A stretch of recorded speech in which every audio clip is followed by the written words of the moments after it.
বিসমিল্লাহির রহমানির রহিম। দর্শক, প্রশ্ন উত্তর পর্ব 34-এর আজকে প্রশ্ন উত্তর দিচ্ছি আমি, বাত ব্যথা paralysis disability rehab specialist Mohammad Shafiullah প্রধান, ডিপিআরসি থেকে। আমার ইউটিউব এবং ফেসবুক পেজে মোহাম্মদ শফিউল্লাহ প্রধান যে পেজ এবং ইউটিউব আছে চ্যানেল, এবং ডিপিআরসির পেজ ইউটিউব চ্যানেল নিয়মিত আপনাদের বিভিন্ন রোগীদের কষ্টের প্রশ্নের বিভিন্ন রোগ নিয়ে আলোচনা করছি, উত্তর দিচ্ছি এবং কি করতে হবে, চিকিৎসা কি বলে যাচ্ছি। তো আজকে 34-এর উত্তর দিচ্ছি। যারা প্রশ্ন করতে পারে নাই তারা 35, আমরা যখন প্রশ্ন উত্তর আহ্বান করব প্রশ্ন, তখন সেখানে কমেন্টে আপনারা লিখবেন। 34-এ প্রথম প্রশ্ন লিখেছেন জুয়েল খান। আমার ডায়াবেটিস বেশি ছিল, এখন পিঠের মাঝখানে ব্যথা হয়, বাম পাশে অনেক ব্যথা। ডায়াবেটিস রোগীদের ব্যথা হয়, যেটা অনেক সময় ডায়াবেটিক নিউরোপ্যাথি, বিভিন্ন পলিনিউরোপ্যাথি বা ইভেন কি চোখের সমস্যা হতে পারে, হার্টের সমস্যা হতে পারে, লাংসের সমস্যা হতে পারে, ডায়াবেটিক ফুট হতে পারে। এগুলো লর্ডস অফ আপনার আমরা বলি কমপ্লিকেশন এরাইজ করে ডায়াবেটিস রোগীদের, যদি ডায়াবেটিস কন্ট্রোলে না থাকে। বাট কন্ট্রোলে থাকলে সমস্যাগুলো কম হয়, কমে যায়, কন্ট্রোলে থাকে। তো পলিনিউরোপ্যাথি বা ডায়াবেটিক নিউরোপ্যাথি, হাত পা চাবানি কামড়ানি এই জাতীয় ব্যথা হবে, মাসেল পেইন হবে, রুগী অসাড় লাগবে, হ্যাঁ, চলাফেরা কষ্ট হবে, এরকম হবে। কিন্তু আপনি জুয়েল সাহেব যে প্রশ্ন বলেছেন যে আপনার পিঠের মাঝখানে একটি স্পেসিফিক জায়গায় ব্যথা, তো সেটা নট ডিউ টু ডায়াবেটিস। এই যে পিঠের মাঝখানে দেখেন এইসব জায়গায় ব্যথাগুলো, এই সকল ব্যথাগুলো সাধারণত মাসেল স্ট্রেন বা ইনজুরি বা মাসেল টাইট হয়ে গেলে, পশ্চারাল হোক, শোয়ার হোক, মানে বা ইনজুরি বা চলাফেরায় সাধারণত হয়ে থাকে। তো এটা ট্রিটমেন্টকে, এটা ট্রিটমেন্ট হচ্ছে আধুনিক রিহ্যাব। অনেকে থেরাপি করে, থেরাপি আসলে অনেক ক্ষেত্রে কার্যকর না, এটাকে রিহ্যাব, আধুনিক চিকিৎসা দিতে হবে ওখানে। এবং এটা একজন স্পেশালিস্টের মাধ্যমে, যাদের রিহ্যাবের উপরে ডিগ্রি আছে, পড়ালেখা আছে, বিশেষজ্ঞ, তাদেরকে দেখিয়ে এই ট্রিটমেন্টটা দিতে হবে। পাশাপাশি আপনি ঘরোয়া চিকিৎসা যেটা করতে পারেন, যে পিঠের ব্যথা হলে পিঠে ব্যথানাশক যে কোনো ক্রিম বা মলম ওষুধের দোকানে কিনতে পাওয়া যায়, লাগাবেন 2 থেকে 3 বেলা, প্লাস পানি, গরম পানি দিয়ে সেঁক দিবেন, কুসুম গরম সেঁক দিবেন, সাঁতার কাটা, এবং সার্টেন ওই যে পয়েন্টটা আপনার পেইন, সেই পয়েন্টটাতে একটু চাপ দিয়ে ধরে একটু মুভ করা। ধরেন যে পয়েন্টে, যে পিঠে যেখানে পেইন, সেখানে চাপ দিবেন আঙ্গুল দিয়ে, কাউরে বলবেন, দিয়ে আপনি ডানে বা বামে মুভ করে একটু মানে রিলিজ যদি দেওয়া যায়, তাহলে পেইনগুলো সাধারণত চলে যায়। আপনি বিছনাটা কারেকশন করবেন, বসা কারেকশন করবেন, শোয়া কারেকশন করবেন, পর্যাপ্ত পানি খাবেন। পুরুষ সুস্থ মানুষের জন্য 2.5 থেকে 3-3.5 লিটার পানি পার ডে এসেনশিয়াল। পরের প্রশ্নে যাচ্ছি। সুমাইয়া তাবাসসুম দিনা, এই আইডি থেকে আপনি লিখেছেন, আসসালামু আলাইকুম স্যার। ওয়ালাইকুম সালাম রহমতুল্লাহ। আমার নাম সুমাইয়া, আমার বয়স 27 ইয়ার্স, ওজন 56 কেজি, 6 মাস যাবৎ ব্যথা কোমর প্লাস পিঠে।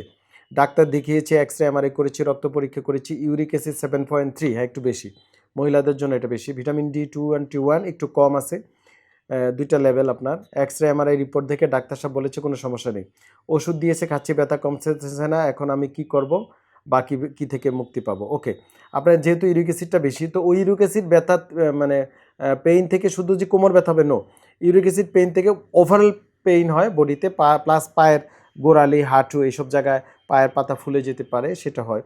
তো ইউরিক অ্যাসিড জনিত সমস্যা আপনার কোমর ব্যথাটা হচ্ছে না, বোঝা যায়, নাম্বার 1। আর নাম্বার 2 হচ্ছে আপনার ভিটামিন ডি ডেফিসিয়েন্সির জন্য ওভারঅল পেইন হবে বডিতে, সেটা স্পেসিফিক কোমর ব্যথা হবে না, কোমর ব্যথা হবে, ওভারঅল পেইন হবে। তো এই দুইটার কারণে হচ্ছে না, তবে এই দুইটা আপনার কারেকশন দরকার। অবশ্যই ইউরিক অ্যাসিডের নিয়ে আমার ভিডিও দেওয়া আছে ইউটিউব ফেসবুকে, যে ইউরিক অ্যাসিড বেড়ে গেলে বা গাউটি আর্থ্রাইটিস বলি আমরা, কী করণীয়, আমার ইউটিউব ফেসবুকে গিয়ে লাগবেন gouty arthritis, doctor MD Shafiullah Pradhan, বা এমডি শফিউল্লাহ প্রধান দিলেও আপনি পেয়ে যাবেন, সেই ভিডিওটা আপনি দেখে নেবেন। ভিটামিন ডি লিখে আমার নাম লিখবেন, এমডি শফিউল্লাহ প্রধান, পেয়ে যাবেন। হ্যাঁ, সেখানে ডিটেলস দেওয়া আছে। তবে আপনার ক্ষেত্রে আমার কাছে যেটা মনে হয়, এমআরআই ফিল্মটা আমার, আই ওয়ান্ট টু চেক, আমাকে দেখতে হবে যে এমআরআইটাতে কী অবস্থা আছে। ডাক্তার বলেছে সমস্যা নাই, তাহলে উনি ওষুধ দিবে কেন? সেটা একটা আমার কোশ্চেন। সমস্যা অবশ্যই আছে, তবে যেহেতু কোমর ব্যথা হচ্ছে, কোমর ব্যথা নিয়ে আমার প্রতিটা ভিডিও আছে, রুগীদের ইন্টারভিউ আছে, তারা কিভাবে ভালো হলো সেগুলো শুনবেন।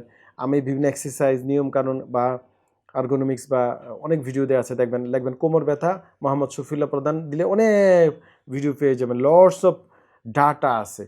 আমার কাজ হচ্ছে আপনাকে জাস্ট ধরিয়ে দেওয়া, এগুলা করবেন, নিয়মগুলো মেনে চলবেন, বসা চলাফেরা এগুলো মেনে চলতে হবে। মহিলাদের ক্ষেত্রেও 2 থেকে 2.5 লিটার, অন্তত 3 লিটার পানি, 2 থেকে 3 লিটার পানি পার ডে খেতে হবে। এবং আপনাদের কাজের ধরেন আপনি যেহেতু মহিলা মানুষ, মেয়ে মানুষ, আপনাকে হয়তো সামনে ঝুঁকে কাজ করতে হয়, ছোট ছোট কাজ, কুটাকাটি বা ঘরের আমি জানি না আপনি কি করেন, বা এটা মহিলাদের কমন সমস্যা যে তারা সামনে ঝুঁকে কাজ করে, হাই হিল ব্যবহার করে। তো এগুলো একটু আপনাদেরকে ইউ শুড নো, এডুকেশনটা দরকার যে আপনি মেনে চলবেন, ওজনটা নিয়ন্ত্রণে রাখবেন। আশা করি এই সমস্যাটা চলে যাবে। না হলে আপনাকে একজন রিহ্যাব বিশেষজ্ঞ আমার মতো, যার রিহ্যাব ডিগ্রি আছে, পোস্ট গ্রাজুয়েশন, এই জাতীয় ডাক্তার দেখাতে পারেন। নাজমুল হাসান শিমুল এই আইডি থেকে আপনি লিখেছেন, আসসালামু আলাইকুম স্যার। ওয়ালাইকুম সালাম রহমতুল্লাহ।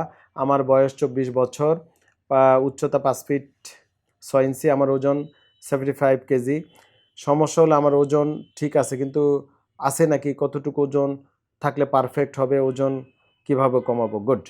5 ফিট 6 ইঞ্চি, ওজন 75, একটু বেশি, অত বেশি না, বয়স অনুযায়ী একটু বেশি এবং এইজ অনুযায়ী উচ্চতা সব মিলে আপনার 70 বেটার, বাট 75 মানে ওভার ওয়েট না, ডোন্ট ওরি ওভার ওয়েট না, বাট আপনি একটু খাবার মেনুটা একটু ডায়েট কার্বোহাইড্রেট একটু কমিয়ে দেন, একটু সাঁতার কাটেন, একটু হাঁটাহাঁটি করেন, একটু ফাস্টিং করেন মাঝে মাঝে। আমার সামনে তো রোজা আসতেছে আলহামদুলিল্লাহ, মাঝে মাঝে রোজা আপনি সুন্নতি রোজাগুলো আপনি সোমবার বৃহস্পতিবার এটা রাখতে পারেন, মানে ইবাদতের উদ্দেশ্যে আপনার শারীরিক মানসিক আত্মিক সবই উপকৃত হবে, প্লাস এমনি ফাস্টিং করতে পারেন, তাহলে কিছুটা কমে যাবে, হ্যাঁ ইনশাল্লাহ।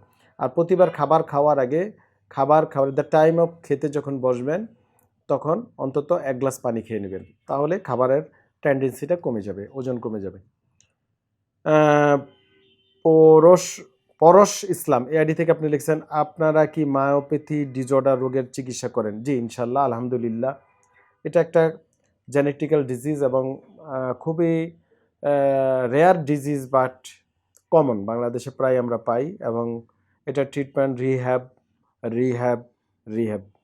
তো আমাদের ভিডিওগুলো দেখবেন, লিখবেন মায়োপ্যাথি এমডি শফিউল্লাহ প্রধান আমার নাম, বা ডিপিআরসি লিখলে দেখবেন প্রচুর ভিডিও চলে আসছে রুগীদের আলহামদুলিল্লাহ। এটা ডিটেলস আলাদা ভিডিও দেওয়া আছে এই রোগ নিয়ে, একটু দেখে নেবেন। জসিমউদ্দিন আপনি লিখেছেন, স্যার আমার বয়স 40, ওজন 60 কেজি হবে, উচ্চতা 5 ফুট, আমার সমস্যা কোমরে ডিস্ক প্রলাপস হয়েছে, L5S1 ব্যথা কম বেশ সবসময় থাকে, ডাক্তার বলছে অপারেশন করতে, এখন অপারেশন ছাড়া ভালো হবে কি না বা ব্যবস্থা আছে কি না? আমার নাম জসিম,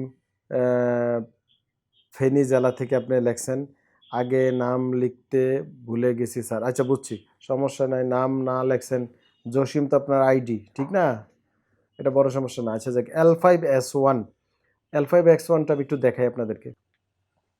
এই যে দেখেন আমার কাছে কোমরের প্রতিটা বোনস আছে, মানে কোমর মানে নাম্বার L1 2 3 4 5 S1।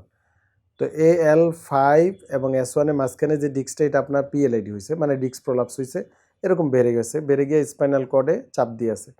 হতে পারে দুই সাইডে, আমি তো এমআরআই দেখি না, আপনার কথা অনুযায়ী বলছি, ডান পাশ বা বাম পাশ হতে পারে, বা সেন্ট্রালি হতে পারে। এখন আসেন এটা নিয়ে চিকিৎসা কি, আমি হাজারবার লক্ষবার বহু হাজার হাজার ভিডিও আমার ইউটিউবে আছে রুগীদের, প্রত্যেকটা টেলিভিশন, বাংলাদেশ বেতার, বাংলাদেশ টেলিভিশন হতে শুরু করে সব জায়গায়, সরকারি বেসরকারি পত্রিকা এভরি পত্রিকায় সব জায়গায় আমি লেখা দেখবেন PLID নিয়ে লিখেছি। এটা মোস্ট অফ দ্য রুগী যদি আমরা 1 মাস ডিপিআরসিতে রেখে আধুনিক রিহ্যাব করতে পারি, বিভিন্ন ব্যায়াম এবং বিভিন্ন কিছু ওষুধ লাগতে পারে, এটা আমরা একটা মাল্টিডিসিপ্লিনারি টিম অ্যাপ্রোচের মাধ্যমে ডিপিআরসিতে ট্রিটমেন্ট করি। এই রিহ্যাব ট্রিটমেন্টটা করলে বেশিরভাগ রুগী এমনিতেই অপারেশন ছাড়া ভালো হয়ে যায়, বাট কিছু রুগীর অপারেশন প্রয়োজন হয়, যদি এই ট্রিটমেন্ট ফেল করে, মানে ট্রিটমেন্টের পরও ভালো হন না, তখন অপারেশন, বা ধরেন আপনার প্রস্রাব পায়খানা ধরে রাখতে কষ্ট হয়, বা পায়ের পাতা পড়ে গিয়েছে, প্যারালাইসিস, বা তীব্র পেইন, এমন পেইন যে আপনি সুইসাইড করতে চাচ্ছেন কোনোভাবে, বা এক্সট্রুডেড ডিস্ক, এত হাগ ডিস্ক বের হয়ে গেছে, একেবারে রক্তচাপ খেয়েছে, মানে কোনোভাবেই ব্যাক করবে না, মানে এই যে জিনিসগুলো, এগুলো বুঝতে হবে। এগুলা ধরেন আমরা শুধু গাইডলাইন দিতে পারি, যখন আমার সামনে আসবেন তখন আমি ডিটেলস বুঝিয়ে দিব, হাতে ধরে ধরে, দেখেন না ভিডিওগুলো আমি দিই রুগীদের। তো এই ডিস্কগুলো আপনার এটা হয়েছে, ওটা অনেকের L4-5 হয়, 4-5 ক্ষেত্রে যা 3-4, 2-3, 1-2 সব একই চিকিৎসা, একই কথা, একই। আবার সার্জারি যে লাগে না, সার্জারি পরে আবার আমার কাছে আসতে হয়, রিহ্যাব করতে হয়, অনেকের সার্জারি পরবর্তীতে পা প্যারালাইসিস থাকে, বোধ থাকে না, সেক্সুয়াল সমস্যা পুরুষদের বেশি কমনলি। তো এগুলো আবার আবার আমাদের কিন্তু রিহ্যাবের মাধ্যমে আবার স্বাভাবিক জীবনে ফিরে নিতে হয়, যেটা আমরা ডিপিআরসিতে করি আলহামদুলিল্লাহ, অনেক ভিডিও আছে। মানে আমাদের রুগী কথা বলে। এখন তো আমি কথা বলতেছি, যেহেতু রুগী নাই, আমি আপনাদের বুঝাইতেছি।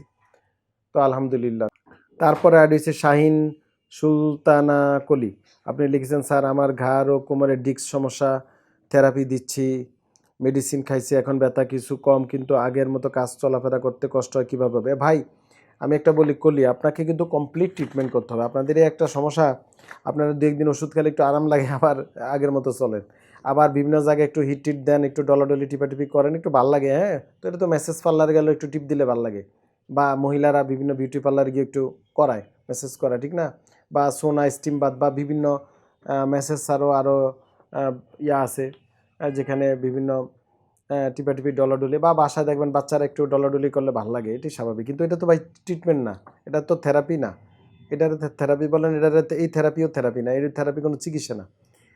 এগুলি করবেন, আপনাকে কমপ্লিট ট্রিটমেন্ট করতে হবে। অলরেডি ইউ হ্যাভ ডায়াগনোসড যে ঘাড় এবং কোমরের ডিস্ক প্রলাপস। তো এটা ট্রিটমেন্ট কি, আমি তো এর আগের রুগীরও বলে দিয়েছি, আপনার কথা সেম। এবং পাশাপাশি আপনাকে you should obey the rules of law of ergonomics, মানে কাজের ল, মানে ধরেন বসা চলা ফেরার কাজের ল মানতে হবে, পানি খেতে হবে, একটা পাতলা বালিশ ব্যবহার করতে হবে, সাঁতার কাটতে হবে, হাঁটতে হবে, রোদে যেতে হবে, হ্যাঁ, মুভমেন্ট করতে হবে, শুয়ে বসে থাকা যাবে না, এগুলা মেনটেন করতে হবে, বিছানা উঁচু হলে কারেকশন করতে হবে। অনেক আমার ইউটিউবের ভিডিওগুলো আপনারা কষ্ট করে যদি দেখেন, তাহলে কেউ আমার প্রশ্নই করতো না, আমি প্রশ্নবিহীন থাকতাম। ওগুলো একটু দেখবেন। তারপরে যেহেতু প্রশ্ন করেছেন, আগের ভিডিওগুলো দেখবেন। ঘাড় ব্যথা এমডি শফিউল্লাহ প্রধান, বা কোমর ব্যথা বা পিএলআইডি মোহাম্মদ শফিউল্লাহ প্রধান লিখে সার্চ দিলে আপনি হাজার হাজার রুগীর ভালো হওয়ার ইন্টারভিউ পেয়ে যাবেন ইনশাল্লাহ। প্রশ্ন উত্তর পর আজকে যে 34, এটার অর্ধেকটা দিলাম। আমার ফেসবুক এবং ইউটিউব থেকে আমরা সবার প্রশ্ন নিতে পারেন, কমন প্রশ্নগুলো নিয়েছি। বাকি অর্ধেকটা পরবর্তী সময় আমরা ইনশাল্লাহ আপলোড করব। সবাই ভালো থাকবেন, আমাদের জন্য দোয়া করবেন। আসসালামু আলাইকুম রহমতুল্লাহ বরকাত। ডিপিআরস লিমিটেড, আস্থা, বিশ্বাস ও নির্ভরতায় অবিচল।